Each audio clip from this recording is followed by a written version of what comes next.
أرسله بالحق بشيرا ونذيرا وداعيا إلى الله بإذنه وسراجا منيرا فقد قال الله تبارك وتعالى في كلامه المجيد وفيه فرقان الحميد أعوذ بالله من الشيطان الرجيم بسم الله الرحمن الرحيم وما أرسلناك إلا رحمة للعالمين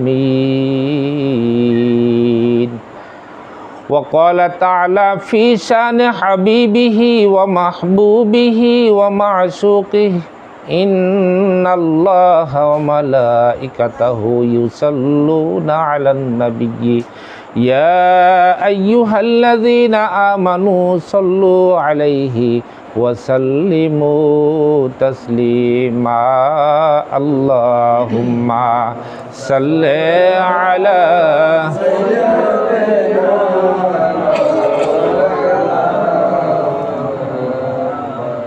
وعلى علي سيدنا مولانا محمد اللهم صل على سيدنا مولانا محمد وعلى علي سيدنا مولانا محمد مصطفى نور على نور شفيع المذنبين نور على نور اللهم صل على سيدنا مولانا محمد وعلى علي سيدنا مولانا محمد الحمد لله মহান আল্লাহ জাল্লা শানু ওয়া আম্মা নওয়ালুহু ওয়া জাল্লা জালালুহুর দরবারে অসংখ্য অগণিত শুকর ও সুজুদ যে আল্লাহ জাল্লা শানু আমাদেরকে আজ এমনই একটা আনন্দময় একটা ঈদের দিন, যেই ঈদকে বলা হয়েছে সমস্ত ঈদের থেকেও আনন্দ এবং বরকতপূর্ণ একটা ঈদ, ঈদে মিলাদুন্নবী বলেন সাল্লাল্লাহু আলাইহি ওয়াসাল্লাম। যেই দিন আমার নবী করিম সাল্লাল্লাহু আলাইহি ওয়াসাল্লাম পৃথিবীর জমিনে আগমন করেছেন, এমন একটা দিনে আমরা সকলেই জনাব মোহাম্মদ টিপু চিশতির বাড়িতে আমরা সকলেই সমবেত হতে পেরেছি মিলাদের অনুষ্ঠানে। এজন্য আমরা কালিমাতুশ শুকুর আদায় করি, সকলে বলি আলহামদুলিল্লাহ।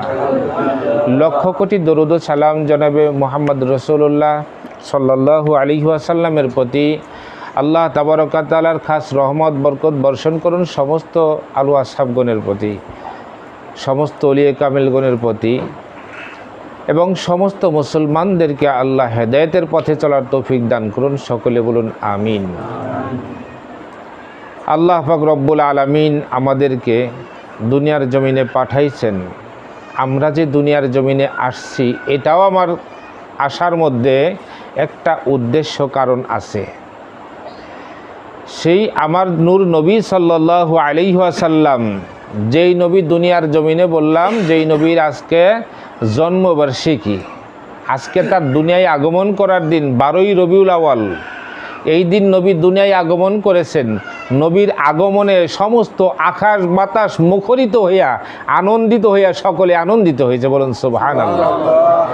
আল্লাহ পাক রব্বুল আলামিন বলছেন, নবী ওয়ামা আরসালনাকা ইল্লা রাহমাতাল লিল আলামিন, আমি তোমাকে দুনিয়ার সমস্ত মাখলুকের জন্য তোমাকে রহমত স্বরূপ পাঠাইলাম, বলুন সুবহানাল্লাহ। সেই রহমত দুনিয়ায় আগমন করেছে 12ই রবিউল আউয়ালে, আজকে সেই দিনটা। আমরা রহমতের আগমনের দিনটা আমরা পাইছি, খুশি না বেজার? আরেকবার কালেমাত শুকর আদায় করি, সকলে বলি আলহামদুলিল্লাহ। কোরআনুল কারিমের দলিল, আল্লাহর কোরআনের দলিল। আল্লাহ বলছে, বন্ধু আমি হলাম রব্বুল আলামিন, সৃষ্টি জগতের রব। আমি সামান্য নুতফাত থেকে মানুষ সৃষ্টি করেছি, সমস্ত মাখলুক সৃষ্টি করেছি, যার যার পজিশন থেকে মাখলুকগুলো আমি সৃষ্টি করেছি, কিন্তু আমি হলাম সৃষ্টিকর্তা হিসাবে রব। বন্ধুগো, আর তোমাকে দুনিয়ার সমস্ত মাখলুকের জন্য পাঠাইলাম রহমত হিসেবে। বলুন সুবহানাল্লাহ। আল্লাহ হলেন রব, আমার নবী হলেন রহমত। দেখেন, দুনিয়ার সমস্ত কিছুর সাথে মেসাল দেওয়া যায়, তাই না? সব কিছুর সাথে একটা উপমা দেওয়া যায়, মেসাল দেওয়া যায়। মেসাল চলে না একমাত্র আল্লাহর সাথে। আল্লাহর সাথে কোনো মাখলুকের সাথে মেসাল আছে? কোনো মাখলুক দিয়ে আল্লাহর সাথে তুলনা করা যাবে? কখনোই যাবে না, নইলে এটা শিরিক হয়ে যাবে। আল্লাহর সাথে সমকক্ষ কোনো কিছু মাখলুক, কোনো মাখলুক দিয়ে যদি তুলনা কেউ করে, কোনো মেসাল দেয়, এটা শিরক হয়ে যাবে। এই কারণে আল্লাহর সাথে কোনো মেসাল নাই। বিমিসলিহি শাইউন, আল্লাহ বলছে আমি হলাম মেসালবিহীন, আমার কোনো মেসাল নাই। আমার কোনো মেসাল কারোর সাথে চলে না, কোনো মাখলুকের সাথে কোনো মেসাল চলে না। তদ্রূপভাবে আমার নবী করিম সাল্লাল্লাহু আলাইহি ওয়াসাল্লামের তাকে এক সাইডে রাইখা তিনি আল্লাহর পক্ষ থেকে দুনিয়ার মাখলুকের জন্য রহমত আসছেন। এখন পৃথিবীর সমস্ত মানুষ, সমস্ত মাখলুক আর এক সাইডে রাখেন, আমার নবীর সাথে কোনো মেসাল চলে? আমার নবীর সাথে কোনো মেসাল চলে না। আল্লাহর সাথেও যেমন কোনো মেসাল চলে না, তদ্রূপভাবে আমার নবীর সাথেও কোনো মেসাল চলে না। আপনি আমি রৌদ্রের মধ্যে দাঁড়াইলে আপনার আমার ছায়া পড়ে, আপনার আমার থুথুতে গন্ধ হয়, মুখে গন্ধ পাওয়া যায়, আপনার আমার প্রসাব পায়খানায় গন্ধ হয়, হয় কি না বলেন? কিন্তু আমার নবী সাল্লাল্লাহু আলাইহি ওয়াসাল্লাম রৌদ্রের মধ্যে দাঁড়াইলে পৃথিবীর এমন কোনো সূর্য নাই তার ছায়া জমিনে ফেলাইতে পারছে। সূর্যের থেকেও প্রখর তাপ, প্রখর কিরণওয়ালা আমার নবী ছিলেন। বলুন সুবহানাল্লাহ। তিনি হলেন রহমত। তার সাথে দুনিয়ার কিছু মেসাল চলে? কোনো কিছুই মেসাল চলে না। আল্লাহ যেমন বেমেসাল, আল্লাহর নবীও তেমনিভাবে দুনিয়ার মাখলুকের কাছে বেমেসাল। আপনার আমার হাত বলা হয় হাত, ডান হাত বাম হাত বলা হয় না? আমার নবীর হাতকে বলা হয় হাত মুবারক। শুনছেন নাকি যে এলাকার মাতুব্বর হইলে তার বলে মাতুব্বর মুবারক বলে নাকি? মাতুব্বরে হাত মুবারক বলে নাকি? কিন্তু আমার নবীর হাতকে বলতে হবে হাত মুবারক। আমার নবীর চুলকে বলে চুল মুবারক। আমার নবীর দাড়িকে বলে দাড়ি মুবারক। আপনার আমার দাড়িকে বলা হয় দাড়ি, আপনার আমার চুলকে বলা হয় চুল। আমার নবীর চুলকে বলা হয় চুল মুবারক। আমার নবীর দাড়িকে বলা হয় দাড়ি মুবারক। আমার নবীর মাথাকে বলা হয় মাথা মুবারক। আমার নবীর নাককে বলা হয় নাক মুবারক। আপনার আমার নাককে নাকই বলে, ঠিক কিনা বলেন? এজন্য আমরা অনেক সময় আমার নবী যেমন একটা রহমতের নবী, মায়ার নবী, দয়ার নবী, এর প্রতি আমরা যেটা মহাব্বতের সাথে মিলাদ কিয়াম করি, এটা নিয়ে অনেক সময় অনেক কথা উঠে। এই কথাগুলো বিশ্বাস করা যাবে না। আজকে ঈদে মিলাদুন্নবী অনেক জায়গায় জশ্নে জুলুস করতেছে, এটাও নাজায়েজ এমন কোনো দলিল কোথাও নাই। তবে দলিলের প্রয়োজন নাই। নবীকে যারা ভালোবাসে, এটা হলো মহাব্বত, প্রেমের বিষয়, ঠিক কিনা বলেন?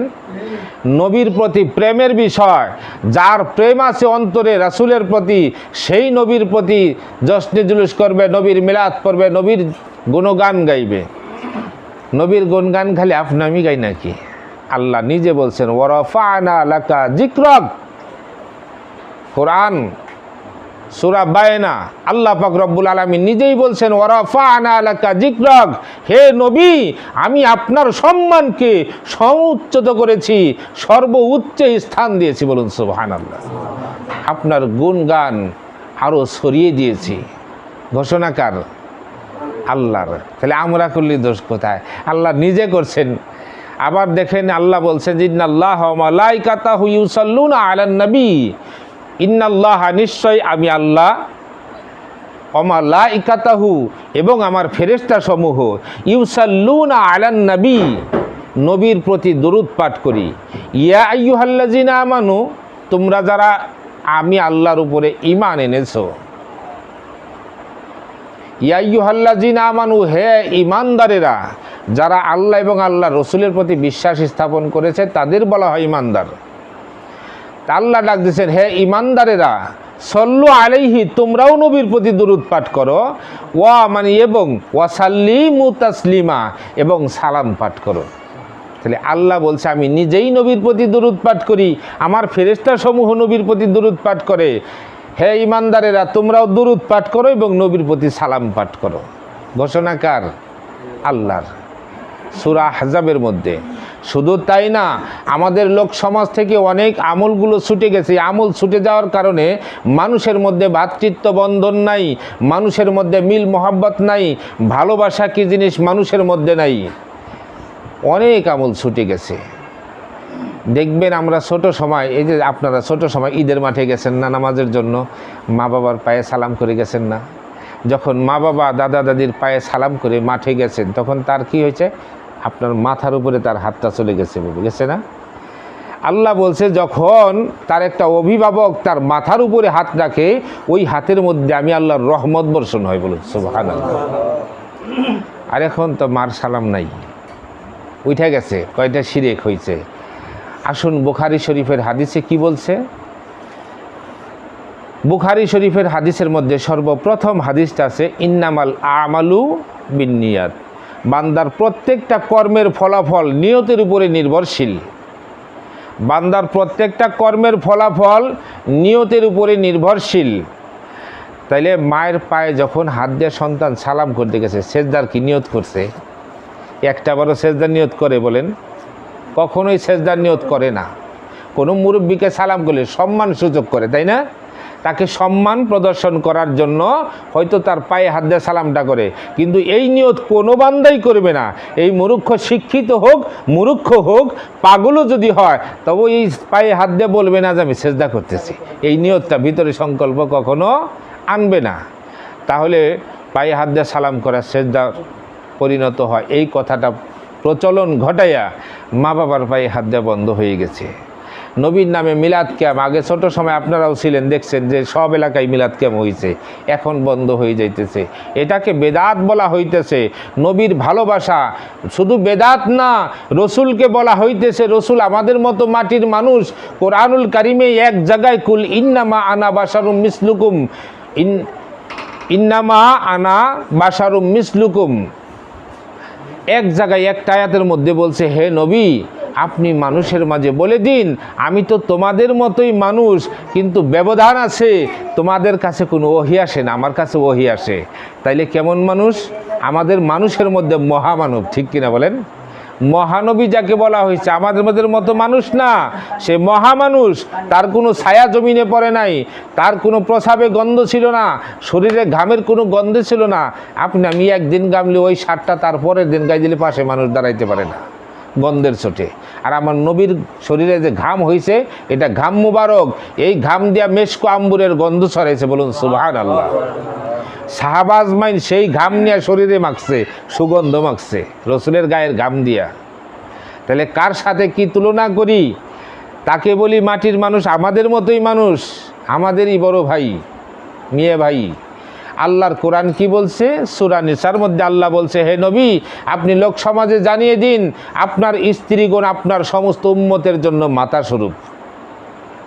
আল্লাহর ঘোষণা, হে নবী আপনার স্ত্রীগণ আপনার সমস্ত উম্মতের জন্য কিয়ামত পর্যন্ত যত আপনার উম্মত আসবে, আপনার অনুসারী আসবে, সকলের জন্য মাতা স্বরূপ। তাহলে তার স্ত্রী যদি মাতা স্বরূপ, মা স্বরূপ হয়, তাহলে তার স্বামী কি হইতে পারে? মেয়ে ভাই হইতে পারে? কন প্রশ্ন আপনাদের কাছে রাখলাম, তার স্বামী কি মেয়ে ভাইয়ের মতো হইতে পারে? কখনোই হইতে পারে না। এই জন্য বিভ্রান্ত।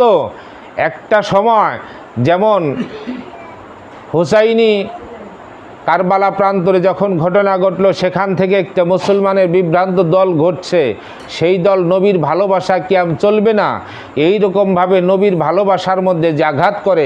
এখনও দেখবেন অনেক আলেমুল আমাদের মধ্যে নবীর ভালোবাসা নাই, মহব্বত নাই।